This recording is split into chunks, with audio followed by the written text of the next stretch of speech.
about, it seems like everyone in Australia can agree that we've got a big problem with democracy at the moment. And I feel like that's bigger than who wins an election or whether or not a particular politician is done well or is popular.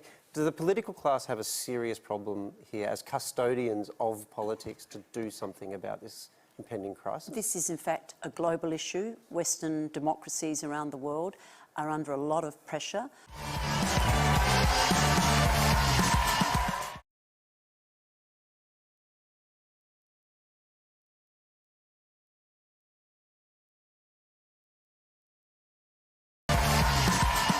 Australia Talks survey asked almost 55,000 Australians about 500 questions.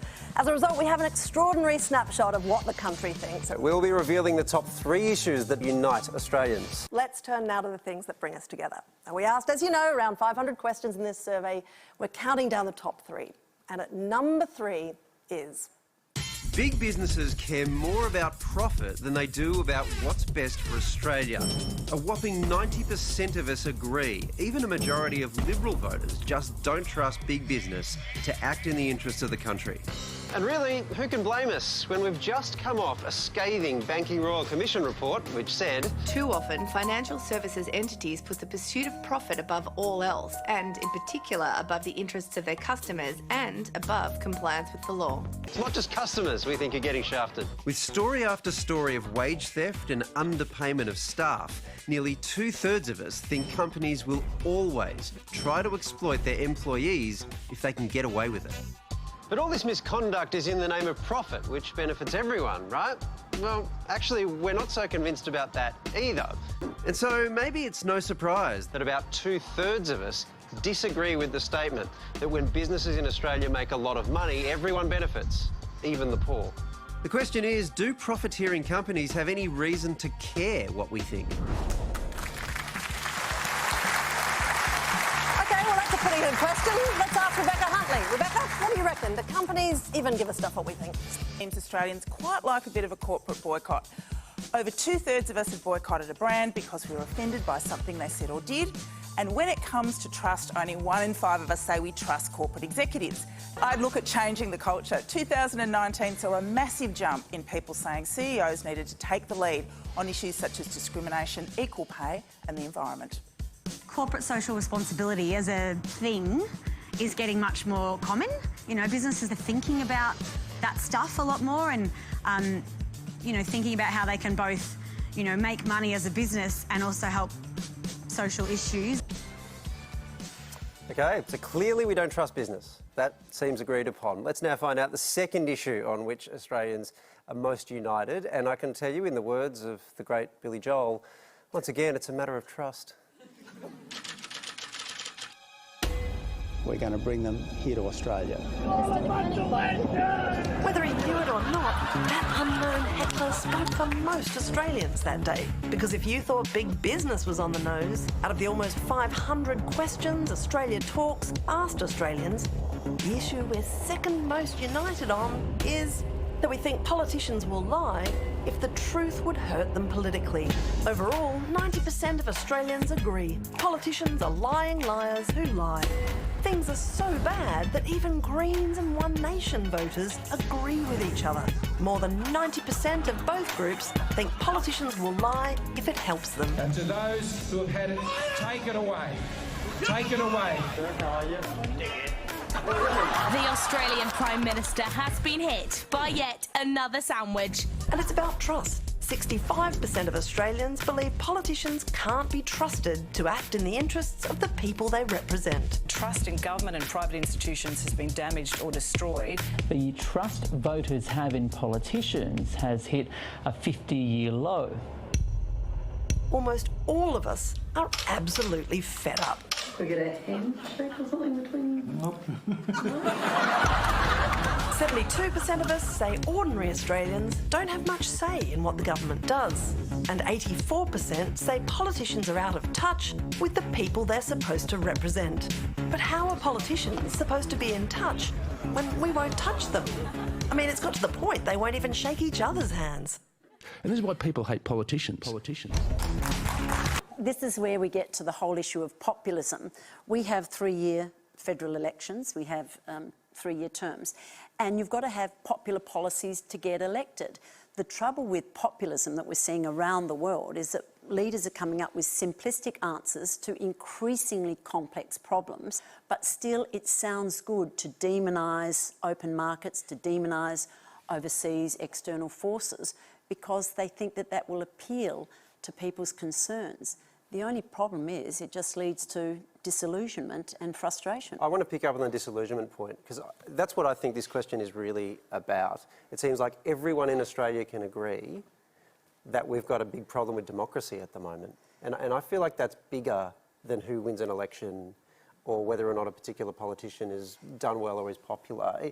Does the political class have a serious problem here as custodians of politics to do something about this impending crisis? This is in fact a global issue. Western democracies around the world are under a lot of pressure, and I think it has to do with the growing inequality within nations and between nations.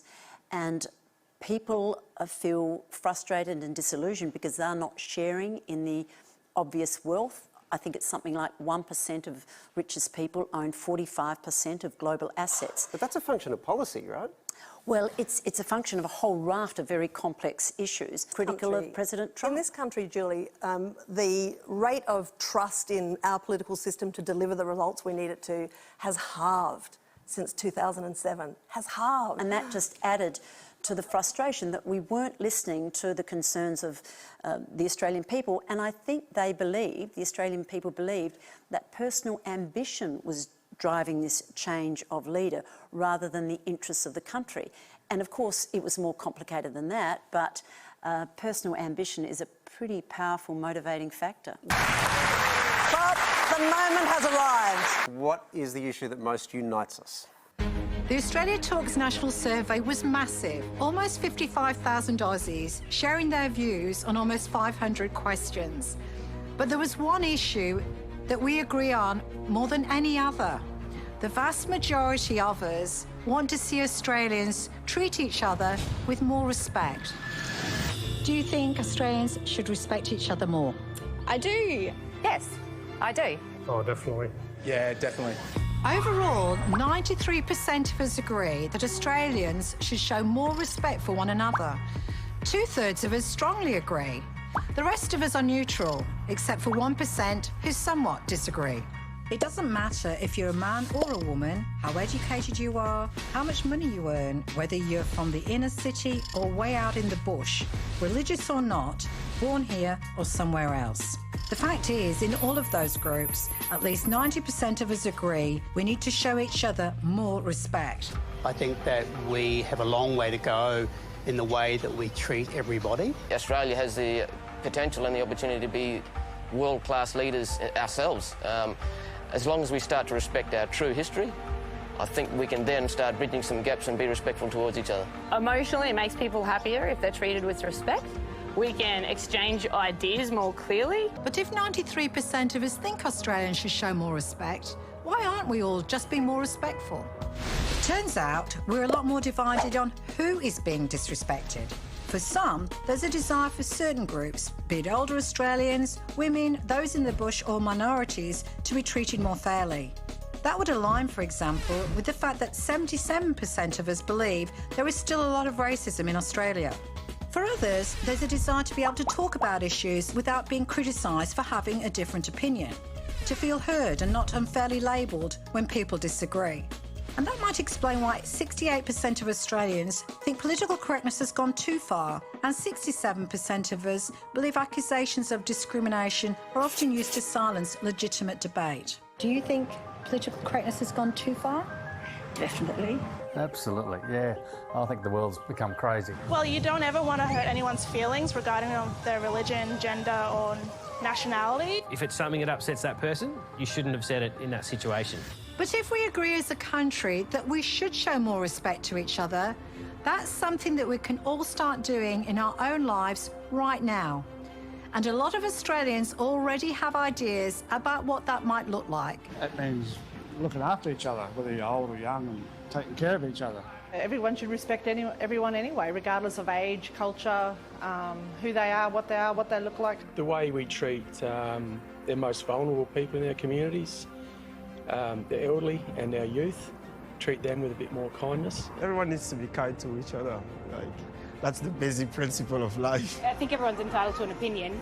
You just have to, bear that in mind that not everyone's going to think the same as you do. We live in liberal societies where there will permanently be deep differences of value, and we need to learn to live with those. It's really basic, but, treat others how you want to be treated. It's really not that complicated. Saying kind of words to each other. The hero of the night. Rosie, we had a lot of wonderful ideas there for how we can be more respectful to one another. What are yours? Look, I think we really need to be kind to each other, kind to ourselves, kind to to everybody, but also to take more time to listen, to understand, and to empathise and be empathetic. Rosie, great to have you on the show. It's been our honour. Thank you very much for that story and also for your insights. Appreciate it. This idea that people, I think, start to feel disrespected themselves, and that, I suspect, sort of reflects an increasingly polarised political environment, but also the fact that our private lives and the way we communicate is becoming more political itself. And so there's nothing to do except fight and disrespect each other. And it's like we need an apolitical way of connecting now that we've lost. Some big things, but the place is jam-packed with people who will drop everything to help a stranger. So I'll be posting that little story on abc.net.au/kindness hero later. But now I want to challenge you all to get your friends involved. I'll start by dobbing in Lee Sales to nominate a kind hero of her own. Maybe it'll be me, maybe not. Yeah, I like that she's just watching at home and now she has homework. Yes, that's right. Hopefully we can make this thing snowball, really take off, have stories of kindness celebrated right across the country. It would be a fantastic result.